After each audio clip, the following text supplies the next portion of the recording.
So as you can see, it's a little bit, take a little longer by hand, which is why I elected along the way to see if I could get and use a block sander.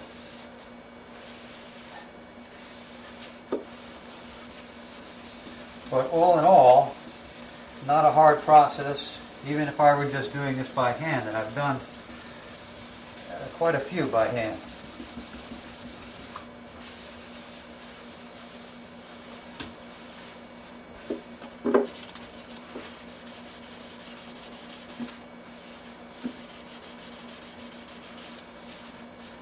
And along the very edge here, you see I'm just kind of taking my thumb along it. It's got a couple of ridges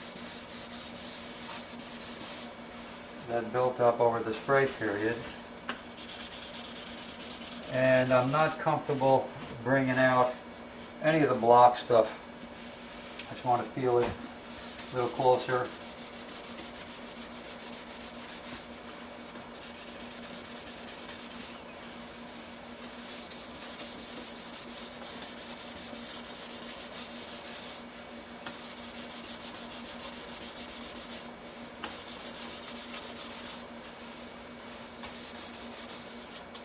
And I think you could actually do this quite well with the block sander as well, but I always find that the minute I get presumptuous is when I burn through a finish. So I'm just a little extra caution. It isn't that it's that much, not that much more work. Pretty level piece. A little bit up here on the top. Let me get the light here so I can see what's going on. There we go.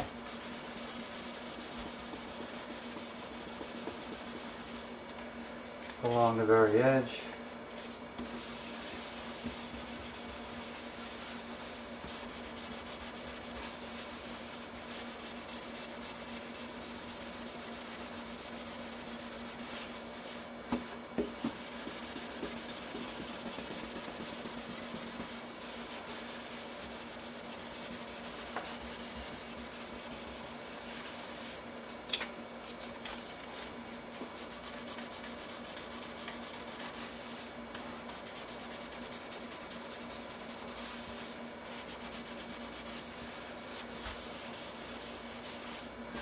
Okay, looking pretty good.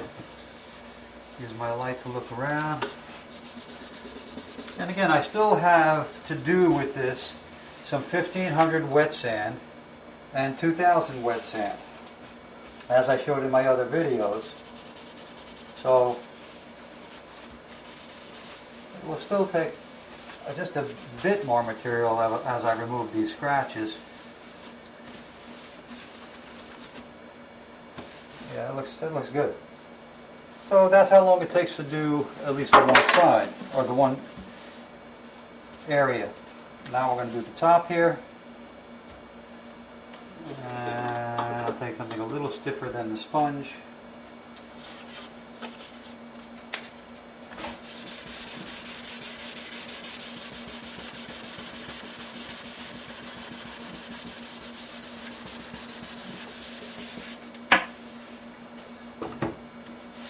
Here.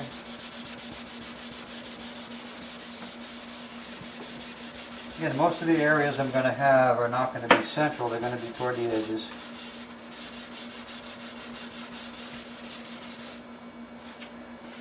Where the inevitable ridge will build. Just using a little bit more caution out there. Along the way, in learning how to use all the products that I use, I certainly burnt through enough finishes, and been very unhappy with that. So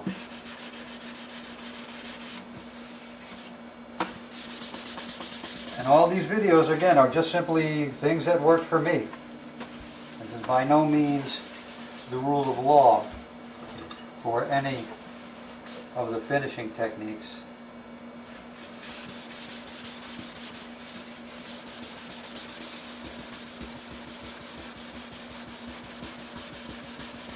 No need to worry about going with the grain or anything like that.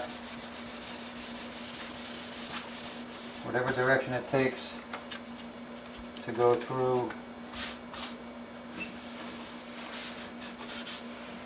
There we go. Let me move this light over here, get the angle that I want.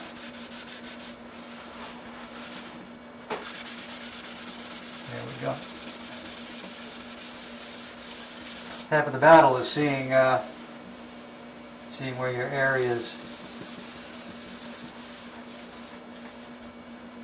the areas that need to be leveled are.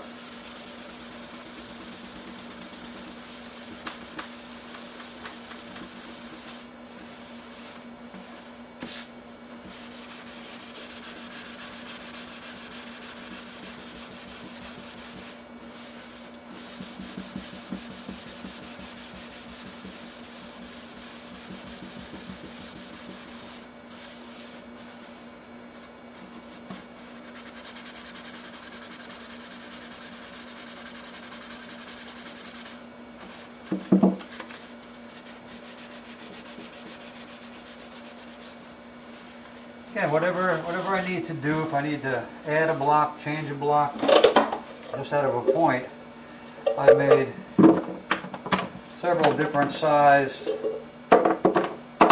Actually, my wife did these because she was helping me sand for a while. And I have pieces of eraser that are just pieces of squeegee, all different sizes for different things. So I don't concern myself with any particular angle. They all can be used, and all are used at different phases.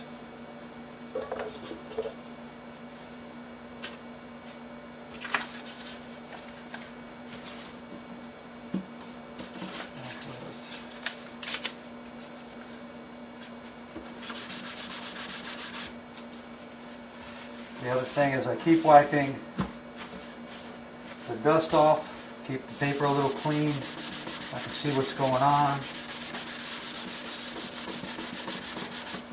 And I continually wipe it off on this router mat that I have here. It's a soft surface.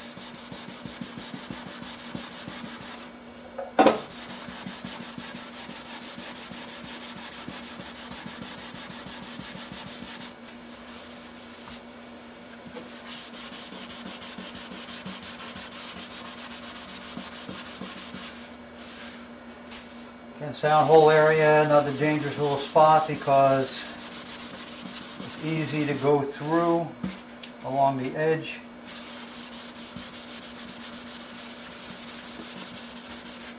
So you can actually get